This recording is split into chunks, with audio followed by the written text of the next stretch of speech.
तो सबसे पहले तो आप सभी प्रिय मित्रों को नमस्कार और सभी का हार्दिक स्वागत है। और आज का जो नया सेशन स्टार्ट हो रहा है इसमें सभी का मोस्ट वेलकम। सबसे पहले प्रश्न की ओर चलते हैं। इस पेपर में आज का जो हम पेपर सॉल्यूशन करवा रहे हैं, इस पेपर में किसी भी प्रकार की अगर आपको क्वेरी हो तो आप बिल्कुल कमेंट सेक्शन में बता सकते हैं। सबसे पहला प्रश्न आपके सामने आ चुका है। आप सभी को पता है कि हमारा जो सेशन है फटाफट छटाछट सेशन में कम समय में अधिक जानकारी, हमारा जो ये हमेशा से फार्मूला रहा है। तो बाएं से दाएं लेन बदलते समय आपको क्या करना चाहिए। माना कि मल्टीपल लेन है, आप यहाँ चल रहे हैं और आपको राइट में मुड़ना है, तो आप क्या करेंगे, इससे इसमें आएंगे, इससे इसमें आएंगे, फिर आपको यहाँ से टर्न लेना होता है, नहीं कि आप यहाँ जाके ऐसा, है ना। तो यहाँ पर आपको क्या ध्यान में रखना होता है, तो यहाँ पर आपको सबसे पहले ध्यान देना है कि दायां संकेत चालू करके अबाध गति से दाहिने ओर चलाना चाहिए। अबाध गति कौन सी होती है, जिससे कि आप किसी दूसरे व्यक्ति को कोई परेशान न करें, ऐसी आपकी गाड़ी की गति होनी चाहिए। और दायां संकेत आपको चालू कर लेना चाहिए कि आप राइट में यहाँ पे मूव होने वाले हैं। ऑप्शन नंबर सी इसका करेक्ट जवाब हो जाएगा।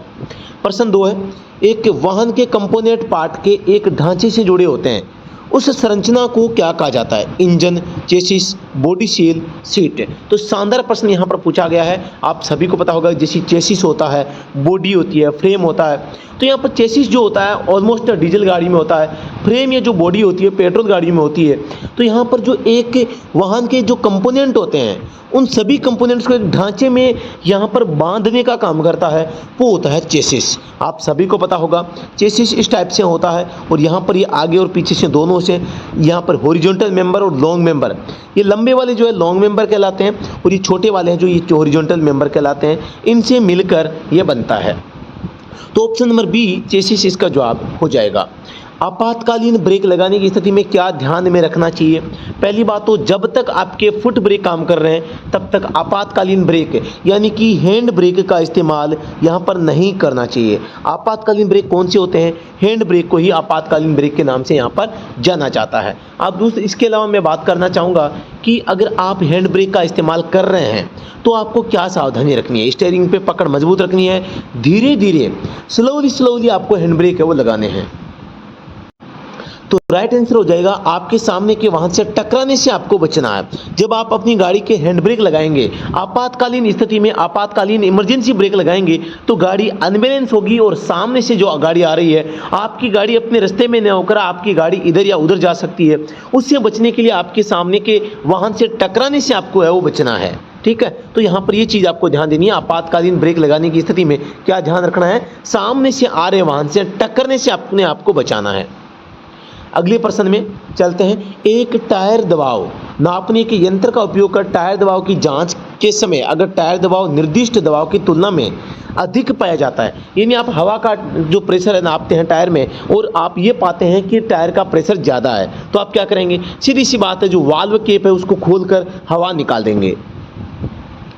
तो राइट आंसर क्या हो जाएगा, वाल्व कोर को दबाकर हवा को निकाल देना। वाल्व कोर को दबाकर हवा को निकाल देना। Option number B right answer हो जाएगा।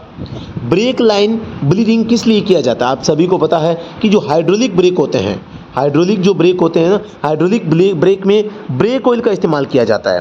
और ब्रेक ऑयल जो होता है वो पास्कल के नियम पर आपके काम करता है। पास्कल का नियम यह है कि जो दबाव आप केबिन में बैठे या गाड़ी के अंदर बैठे दबाव लगाओगे पाँव से, वो सारा का सारा उतना का उतना दबाव सभी टायरों पर समान रूप से पहुंचेगा।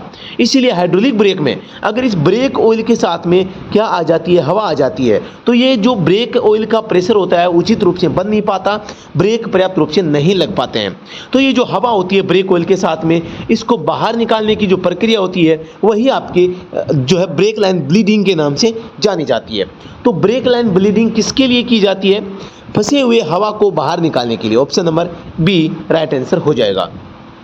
यहाँ पर आपको गोल आकृति दिखाई दे रही है, एक एरो जा रहा है, एक एरो आगे निकल रहा है, इसको क्रॉस किया गया है, मतलब कि ओवरटेकिंग आपको नहीं करना है, ओवरटेक करना या आगे निकलना मना है। ठीक है, ऑप्शन बी हो जाएगा। जब एक वाहन को बिना रखवाले के छोड़ते हैं तब चाबी को क्या करना चाहिए। जब आप एक सड़क के किनारे किसी वाहन को बिना रखवाले के छोड़ देते हैं तो आपको क्या ध्यान में रखना चाहिए।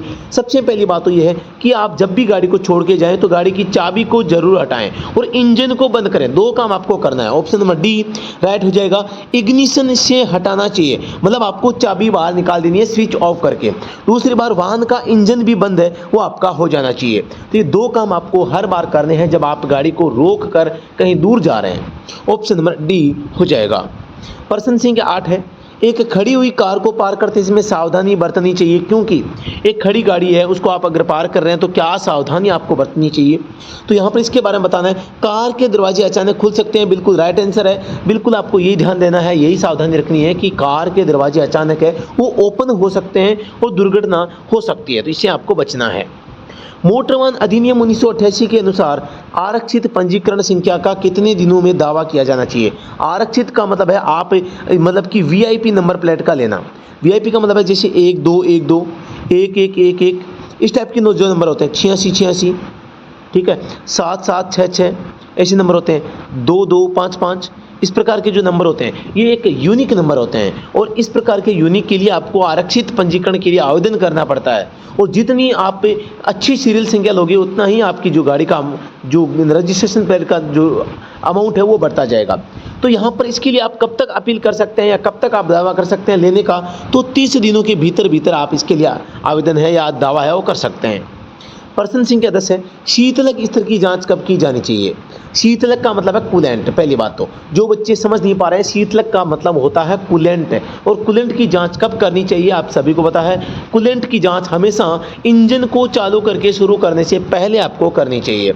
कभी भी जब इंजन चल के आया है तुरंत आपको यहाँ पर कूलेंट नहीं चेक करना चाहिए। तो यही बातें आपको ध्यान देनी है। ऑप्शन नंबर डी हो जाएगा। इंजन शुरू करने से पहले जब वह ठंडा होता है तो आपको यहाँ पर क्या करना चाहिए, शीतलक यानी कि कूलेंट की जांच आपको उसका स्तर है वो उसकी जांच करनी चाहिए। आप सभी को पता होगा कि जैसे जीप है, आपकी बोलेरो होती है, आपकी स्कॉर्पियो होती है, आपके टाटा 4-7 होती है, इन सभी गाड़ियों में ऑलमोस्ट लगभग 9 से 10 लीटर तक का टैंक इनमें जो रेडिएटर टैंक होता है जिनमें पानी और कूलेंट का मिश्रण मिलाते हैं। तो ये चीज़ें आपको ध्यान रखनी है। ऑप्शन नंबर डी इसका जवाब सही हो जाएगा। प्रश्न संख्या 11 है, निम्नलिखित संकेतों में से कौन सा आगे अस्पताल है यह इंगित करता है। आगे अस्पताल का संकेत आप सभी को पता है कि अस्पताल में क्या होता है, बेड भी होगा और यहाँ पर आपके बेड के साथ में प्लस का निशान भी होगा, दोनों चीज़ें होगी। तो अस्पताल में क्या होता है, प्राथमिक उपचार केंद्र भी होता है, बिस्तर भी होती है, एक रेड क्रॉस होगा एक बिस्तर के साथ। ऑप्शन नंबर 1 राइट आंसर हो जाएगा। प्रश्न 12 है, एक गोल आकृति है, 2 पहिए है, बीच में एक्सल जोड़ रही है, बाद में एरो यहाँ आ रहा है, मतलब कि 4T वजन की बात है, मतलब कि 4 टन एक्सल बार के बारे में बताया गया है, मतलब एक्सल वजन सीमा।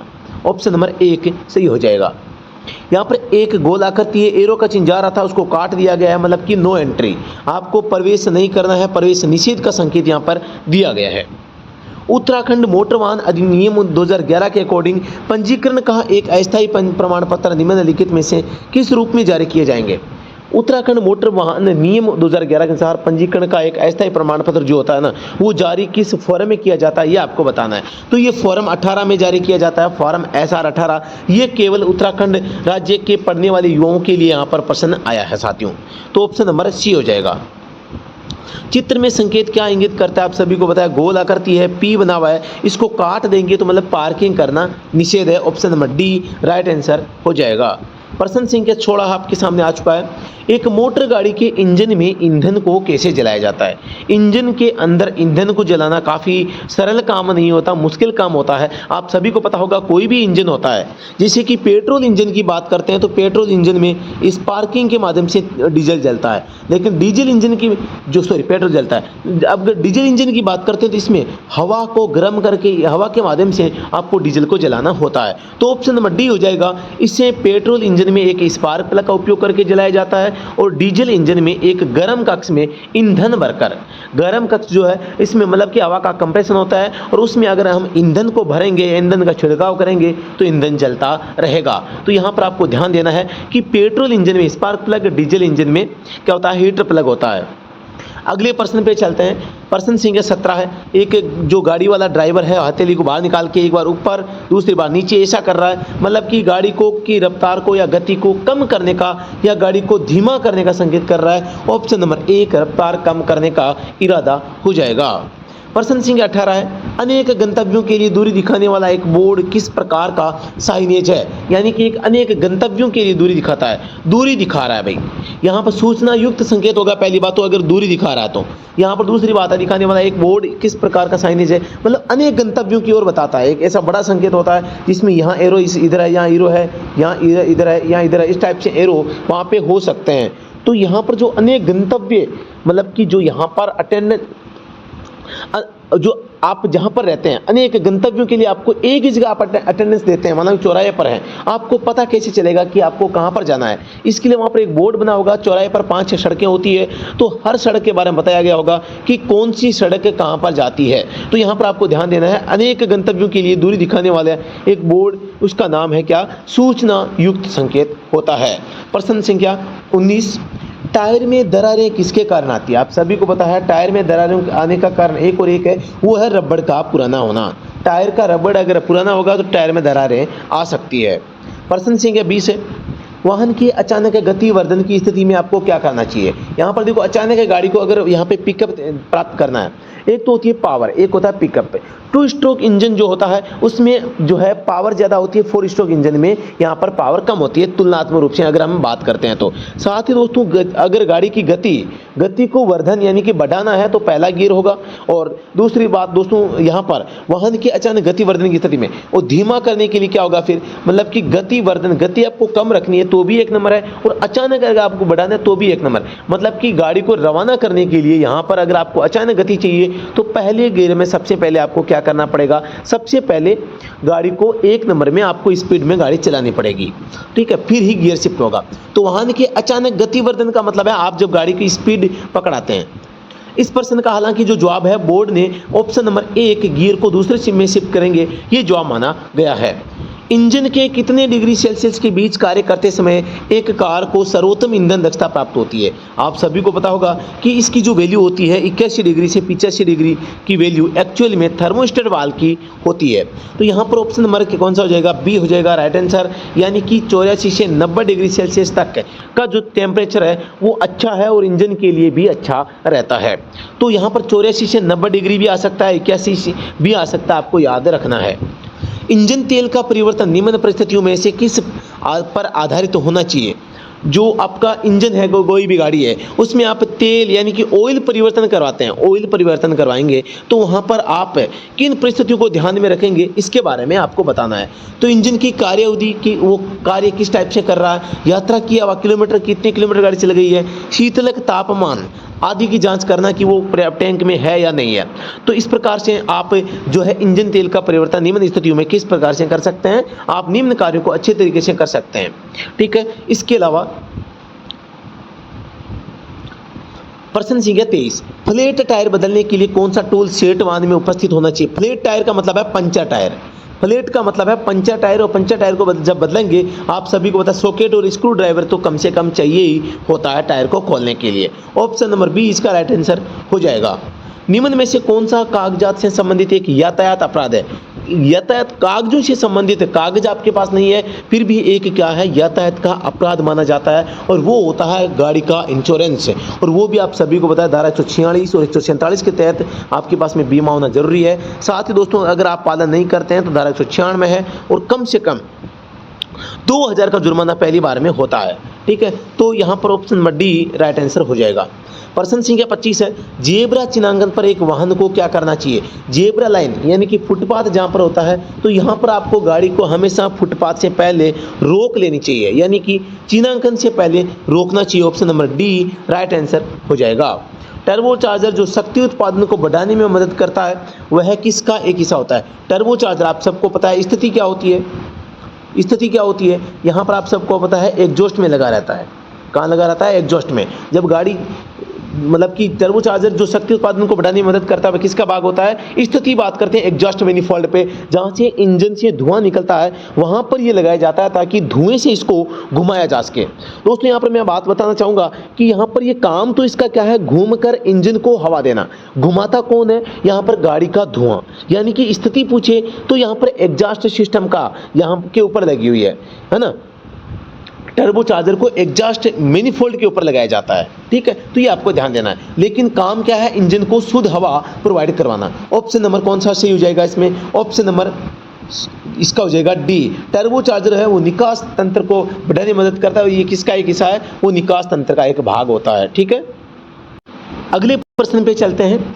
एम्बुलेंस वाहनों के किस वर्ग से संबंधित है, आप सभी को पता होगा। एल कैटेगरी होती है वो 2 और 3 पहिया वाहनों के लिए, एम कैटेगरी होती है 4 जो पहिए वाला यात्री वाहन है, एन कैटेगरी होती है यहाँ पर 4 पहिए होंगे माल वाहन है, उनको एन कैटेगरी में रखा गया है। इस प्रकार से एम्बुलेंस को कौन सी कैटेगरी में लेंगे हम, एम्बुलेंस को लेंगे 4+ यात्री है, तो यहाँ पर एम कैटेगरी। ऑप्शन नंबर कौन सा हो जाएगा, ऑप्शन नंबर 1 राइट आंसर हो जाएगा।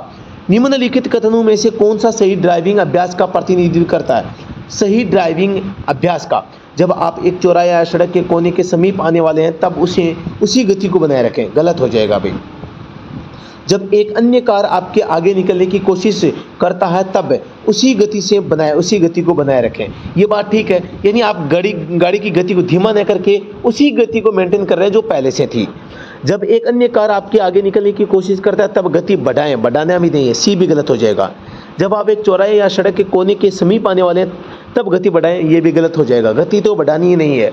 तो यहाँ पर ऑप्शन नंबर बी, जब एक अन्य कार आपके आगे निकलने की कोशिश करता है तब उसी गति को आपको बनाए रखना चाहिए, और वहाँ पर है वो गाड़ी को यहाँ पर अधिक गति पर नहीं चलाना चाहिए, ताकि जो आपकी गाड़ी को ओवरटेक कर रहे हैं उनको यहाँ पर किसी भी प्रकार की दुर्घटना की संभावना न बनी रहे। अगले प्रश्न पे चलते हैं। यहाँ यातायात पुलिस वाले द्वारा कौन सा संकेत दिखाया गया है। आप सभी को पता होगा कि एक आदमी है और राइट हैंड को यहाँ पर ऊपर करके सामने वाले वाहनों को रोक रहा है, और ये जो आपके संकेत है ये बाईं ओर के जो व्हीकल है इनको आगे पास होने को संकेत है वो दे रहे हैं। बाईं ओर से आ रहे वाहनों को शुरू करना, ऑप्शन नंबर ए इसमें सही आंसर हो जाएगा। उत्प्रेरकी परिवर्तक किसका एक हिस्सा है। उत्प्रेरकी परिवर्तक, यहाँ पर आपको ध्यान देना है। उत्प्रेरकी परिवर्तक जो होता है यानी कि कैटालिटिक कन्वर्टर किसका पार्ट होता है। आप सभी को पता होगा कि यहाँ पर ये निकास तंत्र का पार्ट होता है। ऑप्शन नंबर ए सही हो जाएगा, यानी कि जो एग्जॉस्ट सिस्टम है वो निकास तंत्र है, उसी से संबंधित है कैटालिटिक कन्वर्टर। तो आज का जो पेपर हमने यहाँ पे सॉल्यूशन किया है इसमें हमने 30 प्रश्न यहाँ पर सीखे हैं, और 30 प्रश्नों की व्याख्या भी हमने सीखी है, और कम समय में अधिक जानकारी, मात्र आप देख पा रहे हैं 15-16 मिनट में 30 प्रश्न हमने कर लिए हैं, यानी कि हर एक प्रश्न को आधा मिनट में कर रहे हैं। जी हाँ दोस्तों, अगर आपने सारे के सारे मॉक नहीं देखे हैं तो आप तुरंत प्रभाव से जो है प्लेलिस्ट में जाके सारे वीडियोज आप एक जगह प्राप्त कर सकते हैं, और सारी वीडियो क्लासेज है आप यहाँ पर देख सकते हैं। जी हाँ दोस्तों, अभी के लिए इतना ही, फिर से मिलता है नेक्स्ट वीडियो में, तब तक के लिए धन्यवाद। जय हिंद, वंदे मातरम।